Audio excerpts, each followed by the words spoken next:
Добар ден на сите, јас сум Маријан Атанасов, а вие гледате ново интервју. Денес се наоѓаме во просториите на библиотека Фетхин Кавадарци со повод, а тоа е прославување на мајчиниот јазик, 21 февруари. На моје огромно задоволство, денес, како наш гостин, го најавувам директорот на библиотека Фетхин Кавадарци, господин Петар Гурев. Директоре, добар ден. Добар ден. Како сте? Одлично. Ви благодарам прашањето. Пред се, ви се заблагодаруваме што ја прифативте понудата да бидете дел од нашиот подкаст, нашето интервју, затоа што сме дојдени со повод, а тоа е прославување на мајчиниот јазик на денешен ден. Што за вас представува мајчиниот јазик? Мајчиниот јазик всушност за сите нас представува баш оној идентитетот. Доколку имаш свој идентитет, имаш и свој јазик. Мајчиниот јазик е токму оној јазик на кој што научат нашите мајки од најмали нозе. Ние во Македонија имаме еден голем диверзитет на дијалекти кои што всушност за нас представуваат мајчин јазик. Може би знаете, може би не, во светот има многу јазици кои што за жал секојдневно по еден барем изумира. Баш затоа овој ден го славиме нашиот мајчин јазик со цел да го негуваме и да го чуваме од исчезнување. Дали сметате дека треба повеќе да се негува мајчиниот јазик?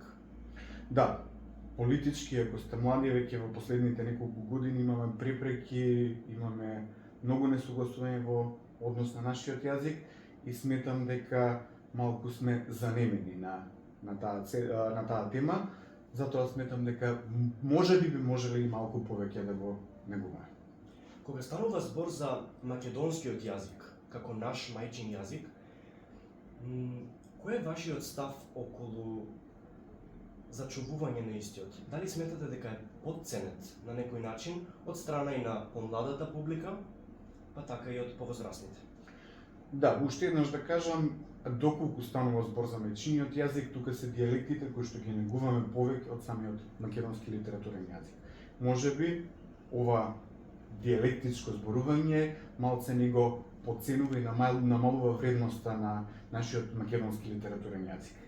Можеби можеле повеќе да зборуваме, меѓутоа никогаш убавината кај одредени кругови на луѓе баш дијалектот во јазикот. Дали може да ни кажете нешто поврзано со членството во библиотека Фетхин? Значи, од секогаш, барем од кога ја знам, членството во библиотека Фетхин кошта исто 200 денари, трае цела година. Во последните неколку години веќе работиме електронски, нашиот коби систем ни наплатува и 10 денари за секоја зајмена книга, меѓутоа тоа за читачите и за љубителите на книги е доста малку. Од колкаво значење е читањето на книги?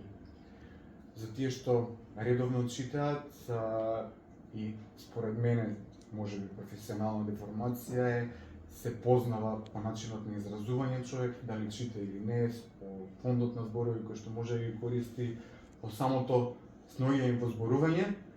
Затоа сметам дека можеби и најдобро доколку од мали нозе децата почнат да читаат, да се надградуваат и образуваат со помош на книгите. Апсолутно се сложувам. Каква популација најмногу чита? Ние во библиотеката работиме во два оддела, детски оддел и возрастен оддел. Границата ни е 9 одделение. И ако со години наназад бројот на членови во детскиот оддел беше значително поголем, во последните 4-5 години на моје огромно задоволство расте бројот на возрастни читатели, односно ученици од прва средно па до возрастни, да не речам баби и дедовци, кои што сакаат да читаат и се редовни во нашата библиотека. Навистина тоа е големо задоволство. Веќе ги спомнавте повозрастните, а кога станува збор за помладите, сепак со ова интервју сакаме и да ги поттикнеме на некој начин помладите за повеќе да читаат и да се во тој дел во книгите. Каков совет би им дале вие? Кога имаме посети од мали ученици, многу често знам да кажам дека најголем дел од цртан филмовите кои што ги гледаат се базирани врз основа на некоја книга. Значи, го знаеме трендот на гледање филмови и серии и посочил дека најголем дел од тие серии и книги се токму базирани врз некоја новела, врз некоја книга. Со книгата побрзо може да изгледате серијата и да, и е малку поинтересно доколку се задлабочите во книгата отколку да го гледате филмот. Од друга страна, образовниот систем ни дава право да обработуваме лектири кои што се задолжителни и можеби од тука доаѓа мала верзија на средношколците или на младите спрема книгите, меѓутоа слободната литература е онаа која што опушта и има различни правци во кои што може да се снајде било кој читател. Со оглед на тоа дека социјалните медиуми имаат огромно значење во животите на сите млади индивидуи, дали можеби тоа е причината која што помладите имаат аверзија кон книгите? Можеби да, имаме тренд и тенденција на зголемено користење на социјалните мрежи од страна на младите, која што и не е многу за пофало, бидејќи тоа се брзи информации кои што поминуваат преку нас, кои што се најчесто непроверени, многу често и неточни. Меѓутоа, не сме свесни дека губиме огромен дел од своите животи токму на овие социјални мрежи. Добро прочитана книга, квалитетна книга би била многу подобар управувач во животот отколку брзите информации кои што ги добиваме на социјалните мрежи. А каква литература најмногу читаат младите? Се чита се од љубовни романи и романси до трилери и хорори, значи буквално се чита се. Исто да кажам дека во последните неколку години ми е мило затоа што доаѓаат повеќе млади луѓе кои што земаат книга па потоа ги разменуваат помеѓу себе книгите и искуството од книгите.